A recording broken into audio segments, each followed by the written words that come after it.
നമസ്കാരം. നിങ്ങൾ ഒരുപക്ഷെ ഇന്നലെ ഒരു കോമഡി വാർത്ത വായിച്ചു കാണും. ആയത്തുള്ള അലി ഖംനയെയും അതുപോലെ തന്നെ അദ്ദേഹത്തിൻ്റെ മകനെയും വധിക്കുമെന്ന് അമേരിക്ക. അങ്ങനെ വധിക്കാതിരിക്കണമെങ്കിൽ ഇറാൻ ഒരു കാര്യം ചെയ്യണമെന്ന് അമേരിക്ക പറഞ്ഞിട്ടുണ്ട്. അതാണ് ആ വാർത്തയിലെ ഏറ്റവും വലിയ കോമഡി. അതിതാണ്, ഇറാൻ ന്യൂക്ലിയർ ബോംബ് ഉണ്ടാക്കില്ല എന്ന് ഞങ്ങൾക്ക് ഉറപ്പ് തരണം. നിങ്ങളൊരു പക്ഷേ ഈ ഇറാൻ അമേരിക്ക പ്രശ്നം ഉണ്ടായ സമയം മുതൽ ശ്രദ്ധിച്ചിട്ടുള്ളൊരു കാര്യമായിരിക്കും, ഇറാൻ ഒരു കാലത്തും പറഞ്ഞിട്ടില്ല ഞങ്ങൾ ന്യൂക്ലിയർ ബോംബ് ഉണ്ടാക്കുമെന്ന്. അവരെപ്പോഴും പറയുന്നത് ഞങ്ങൾക്ക് അങ്ങനെ ഒരു പ്രോഗ്രാമില്ല, ഞങ്ങൾ ഞങ്ങളുടെ സ്വന്തം ആവശ്യങ്ങൾക്ക് വേണ്ടി യുറാനിയം സമ്പുഷ്ടീകരിക്കും, പക്ഷേ അണുബോംബ് ഉണ്ടാക്കുക എന്നത് ഞങ്ങളുടെ അജണ്ടയിലില്ല. ആർക്ക് വേണമെങ്കിലും കയറി പരിശോധിക്കാം. ഇത് ഇറാൻ ആവർത്തിച്ച് പറഞ്ഞുകൊണ്ടിരിക്കുന്ന കാര്യമാണ്. ഇപ്പോൾ ഇറാൻ അങ്ങനെ ആവർത്തിച്ച് പറഞ്ഞുകൊണ്ടിരിക്കുന്ന ഒരു നിലപാട്, ആ നിലപാട് തന്നെ അമേരിക്ക ഒരു കണ്ടീഷനാക്കി വെച്ചിട്ട്, അത് നിങ്ങൾ ചെയ്താൽ, അതായത് ന്യൂക്ലിയർ ബോംബ് ഉണ്ടാക്കില്ല എന്ന് ഞങ്ങൾക്ക് വാക്ക് തന്നാൽ ഞങ്ങൾ ആയത്തുള്ള അലി ഖംനയെയും അതുപോലെ തന്നെ അദ്ദേഹത്തിൻ്റെ മകനെയും വധിക്കുകയില്ല, ഇല്ലെങ്കിൽ വധിക്കും എന്നാണ് അമേരിക്കയുടെ ഭീഷണി.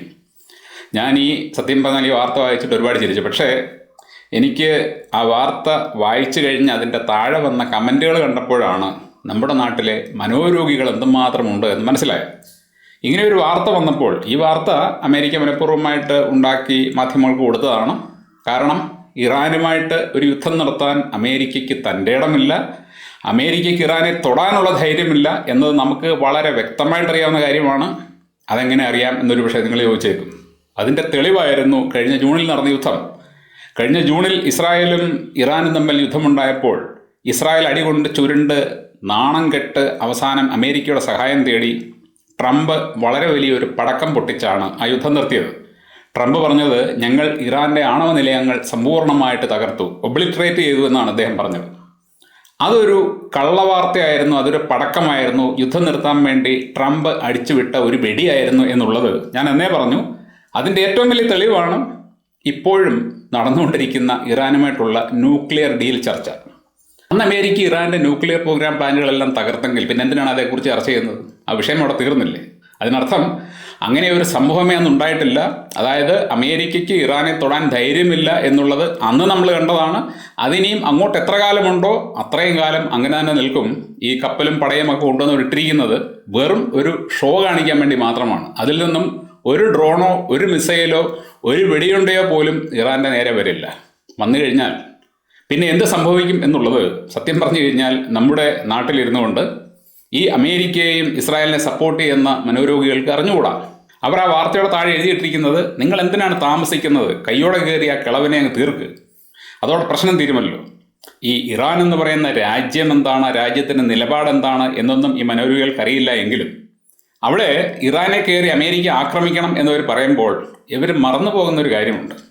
ഇറാൻ നേരത്തെ തന്നെ പറഞ്ഞത്, ഞങ്ങളെ അമേരിക്ക ആക്രമിച്ചാൽ ഏത് തരത്തിലുള്ള, ചെറുതായാലും വലുതായാലും, അത് ഞങ്ങൾ സമ്പൂർണ്ണ യുദ്ധമായിട്ടേ കാണൂ. അങ്ങനെ വന്നാൽ അത് ഒരു പ്രാദേശിക യുദ്ധമായിട്ട് തന്നെ മാറും. അമേരിക്കയ്ക്ക് മിഡിൽ ഈസ്റ്റിൽ എവിടെയെല്ലാം ബേസുകളുണ്ടോ അവിടമെല്ലാം ഞങ്ങൾ ആക്രമിച്ച് തകർക്കും എന്ന് ഇറാൻ പറഞ്ഞിട്ടുണ്ട്. അങ്ങനെ സംഭവിച്ചാൽ എന്തായിരിക്കും നമുക്ക് സംഭവിക്കുക എന്നുള്ളത് ഇവിടെ ഇരുന്നു കൊണ്ട് ഇത്തരത്തിൽ യുദ്ധം ഉണ്ടാകണമെന്ന് ആഗ്രഹിക്കുന്ന മനോരോഗികൾ ചിന്തിക്കുന്നുണ്ടോ? എന്തായിരിക്കും സംഭവിക്കുക? ഗൾഫിൽ ജോലി ചെയ്യുന്ന മുഴുവൻ മലയാളികളും കട്ടയും പടവും മടക്കി അവിടെ നിന്ന് നാട്ടിലേക്ക് വരേണ്ടി വരും. അതായത് ഇറാൻ അമേരിക്ക യുദ്ധമുണ്ടായിക്കഴിഞ്ഞാൽ അതിൻ്റെ ഏറ്റവും വലിയ തിക്തഫലം അനുഭവിക്കുന്നത് നമ്മൾ മലയാളികളായിരിക്കും. കേരളം ഇന്ന് നിലനിൽക്കുന്നത് ഗൾഫ് പണം കൊണ്ട് മാത്രമാണ്.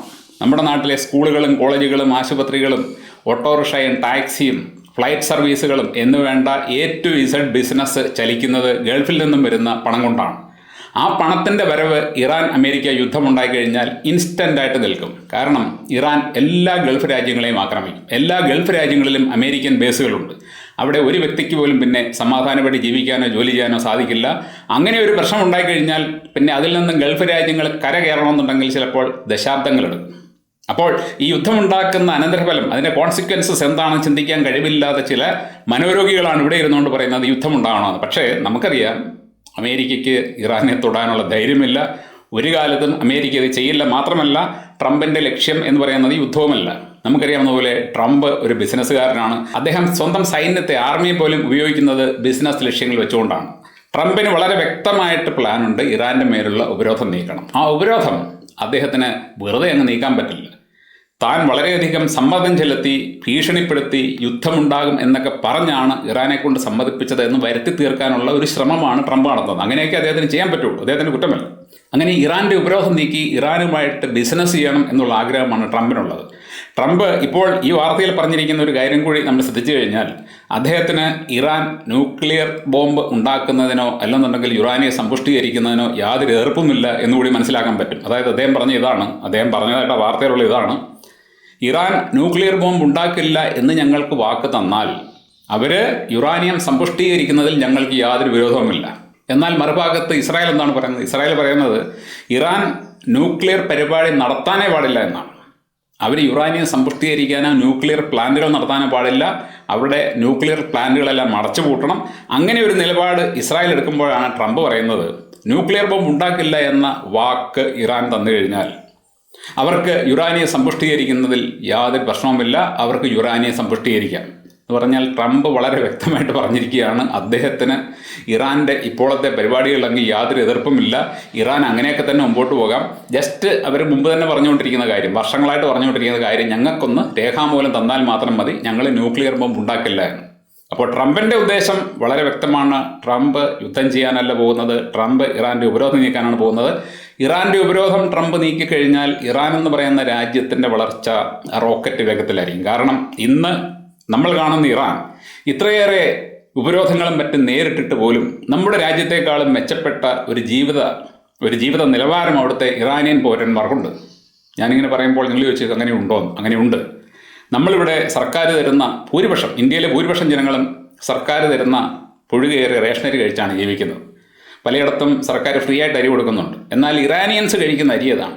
ഇറാനിയൻസ് കഴിക്കുന്നത് നമ്മുടെ നാട്ടിൽ നിന്നും വടക്കേ ഇന്ത്യയിൽ നിന്നും എക്സ്പോർട്ട് ചെയ്യുന്ന പ്രീമിയം ക്വാളിറ്റി ബാസ്മതി അരിയാണ്.